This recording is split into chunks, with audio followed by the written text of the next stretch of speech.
talk to you from CBS. This is ABC Sports, and you're watching the Bowl-a-thon.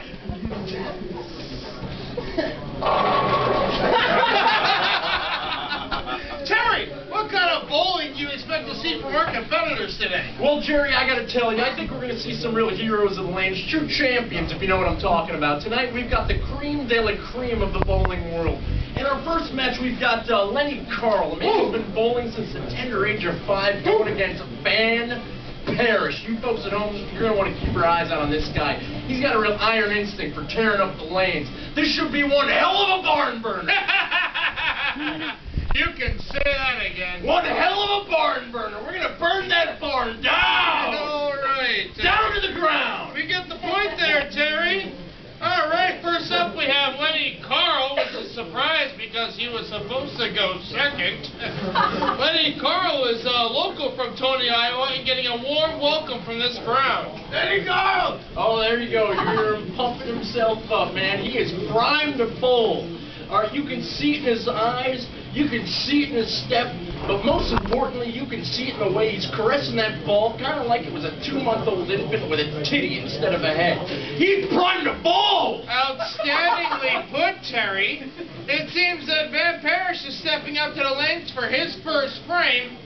And I can't fucking wait. That's rude of you to say like that.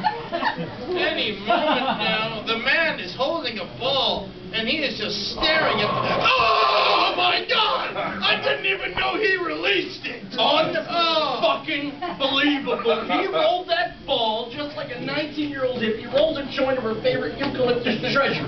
Calm, concise, and ready to get blazed. It is 2 o'clock on a Sunday, and most of our audience is just getting home from church. You know, he was exactly like the Sphinx, you know, just all full of riddles and covered in sand. What hell of a barn burner, you fuck! No reason to call me a fuck. What are you doing with your hand, Terry? Huh? Your hand. What are you doing with your hand? Oh, you never get obsessed with your own hands? Not since I was 10 months old. That's a real shame, because it's well, it's really good TV, you know, except for that snotty know-it-all, Alex Trebek. Well, it seems that next up we have Lenny Carl, who seems unfazed by Van Parrish's taunts. There he goes. Once again, you took the words right out of my mouth. He is a professional in every sense of the word, but hold on a second. What is it? Hold on 1 second. What is it? Do you see that glazed over look in his eye? Yeah, it looks like 2 donuts. Are you sure you see it? Oh, it's the most beautiful thing I've ever seen. I wouldn't be the least bit surprised if this guy popped about 10 or 12 lewds before stepping up to the lanes today. I wonder what his dealer is. That son of a bitch. You ever try that? You ever try that, Jerry? You ever try bowling on lewds? You are hilarious. And serious, apparently. No, I have not. My father is an Iowa State trooper. Oh, that's a shame. Because it is just terrific, folks. Just the other night, I was on a nice Oklahoma cocktail. You know, a couple Quaaludes and some SoCo. You know the recipe. Anyway, I bowled through a good 30 frames or so before I realized I wasn't even driving a car anymore. Silly. I could not tell you what my final score was, but really, is that what this game was all about? Well, in this case, it is, Terry.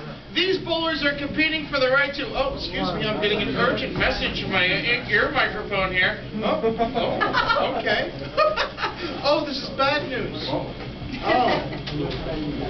that is... God damn it. God damn it, that is terrible. Ladies and gentlemen, as you remember, Don Carter was going out to throw the ceremonial first strike when he dropped the ball on his right foot. That's right, he sure did. We had a good chuckle up here in the booth, didn't we? Hey, Fred. He's dead. He's died from his wounds. I would like to be the first to say we should take a moment of silence. That is the most goddamn tragic news that these eyes have ever heard. That is like if Guernica crashed into the Hindenburg and all the dead bodies landed right here in this very That's lane. the worst thing you could have said. Just like my great-grandmother's dying words, here today, a corpse tomorrow. Seriously, just for a second, folks, let's get a little morose and celebrate the life of a dead legend, of a man like Don Carter, cut down at the prime of his life, at the tender age of 72. I'm sorry, he was 68. He was 34 years old! He was 34! And you're not even wearing an earpiece! Why don't you just shut the fuck up and be a man about it? Maybe I will be a man outside the old willow tree when I suck your head! Let me Carl rejoins with a strike of his own! That is the sexiest fucking thing I've ever seen in my life. Don't touch me or I'm gonna come all over this mahogany desk. And with that,